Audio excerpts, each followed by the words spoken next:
Hi friends, ഇന്ന് ഞാനൊരു പഴംപൊരി ഉണ്ടാക്കാമേ. ഇതിനു മുമ്പ് ഞാൻ പഴംപൊരിയും ബീഫും ചെയ്തിട്ടുണ്ടായിരുന്നു. ഇപ്പോൾ ബീഫൊന്നുമില്ല. ഒരു 4 മണിക്ക് നമുക്ക് പഴംപൊരിയും ചായയും കൂടി ഉണ്ടാക്കി കഴിക്കാം. അപ്പോൾ നമുക്ക് വീഡിയോയിലേക്ക് പോകാം. അപ്പോൾ നമുക്ക് പഴംപൊരിക്ക് നല്ല പഴുത്ത പഴം എടുത്തിട്ടുണ്ട്. നല്ല പഴുത്ത പഴം ഞാൻ ഇതേപോലെ പീസാക്കി വെച്ചിട്ടുണ്ട്.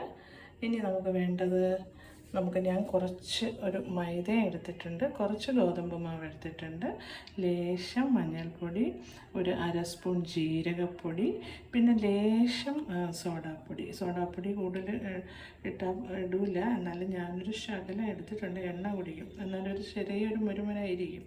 അതുകൊണ്ടാണ് ഞാനൊരു ക്രിസ്പി ആയിട്ട് ഇരിക്കും. അതുകൊണ്ടാണ് ഞാൻ ലേശം സോഡാപ്പൊടി കൂടി എടുത്തിട്ടുണ്ട്. ഇനി ഇത് നമുക്ക് കലക്കിയെടുക്കാം. എന്നിട്ട് നമുക്ക് എണ്ണ ചൂടാക്കി അതിലോട്ട് പൊരിച്ചെടുക്കാം. അപ്പോൾ ഞാനിവിടെ മാവ് കലക്കി വെച്ചിട്ടുണ്ട്. ലേശം ഉപ്പും കൂടെ ഇട്ട് കൊടുക്കണം. ലേശം ഉപ്പ്, സോഡാപ്പൊടി, കുറച്ച് ജീരകപ്പൊടി, പിന്നെ മൈദ മാവും ഗോതമ്പ് മാവും. മൈദ കൂടുതൽ എടുത്തിട്ടുണ്ട്. ഗോതമ്പ് മാവ് ഒരു വളരെ കുറച്ച് 2 സ്പൂണൊക്കെ നിറച്ച്, വലിയ സ്പൂണിന് 2 സ്പൂൺ മൈദ, 1 കപ്പ് മൈദ എടുത്തിട്ടുണ്ട്. അപ്പോൾ ഇത് നല്ലപോലെ നമ്മൾ കലക്കി ഇനി നമുക്ക് പാൻ അടുപ്പത്ത് വെച്ചിട്ട് എണ്ണ ചൂടാകുമ്പോഴത്തേക്കും ഓരോന്നായിട്ട് ഇട്ട് കൊടുക്കാം. അപ്പോൾ പാൻ അടുപ്പത്ത് വെച്ചു. പാൻ ഏകദേശം ചൂടായി. ഇനി എണ്ണ ഒഴിച്ചു കൊടുക്കാം. സൺഫ്ലവർ ഓയിലാണ് ഒഴിക്കുക.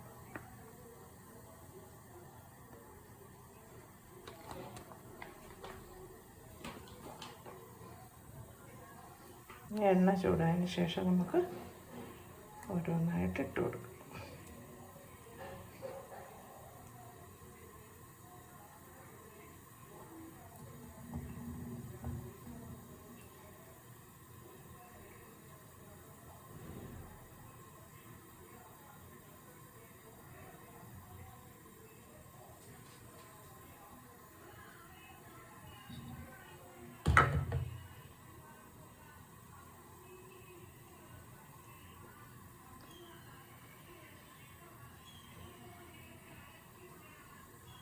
ചൂടായി വരുന്നേ ഉള്ളൂ.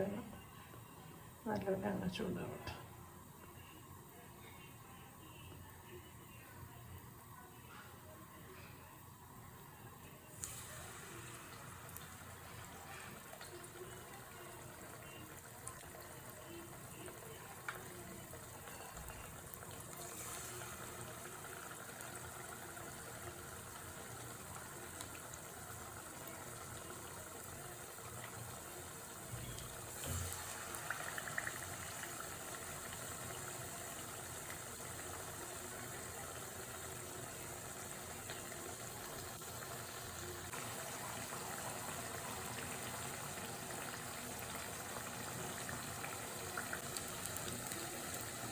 തിരിച്ചിട്ട് കൊടുത്തിട്ടുണ്ട്.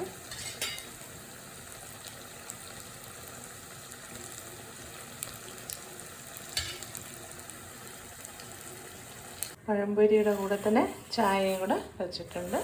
അപ്പോൾ പഴംപൊരി ചായയും.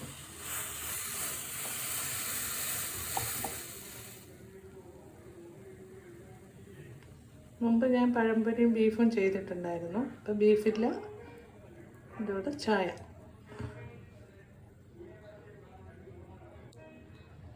അപ്പോൾ നമ്മുടെ പഴംപൊരി ഇവിടെ റെഡി ആയിട്ടുണ്ട്.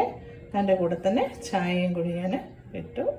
അപ്പോൾ പഴംപൊരിയും ചായ 4 മണിക്ക് ഉള്ള പലഹാരം, പഴംപൊരി ചായ.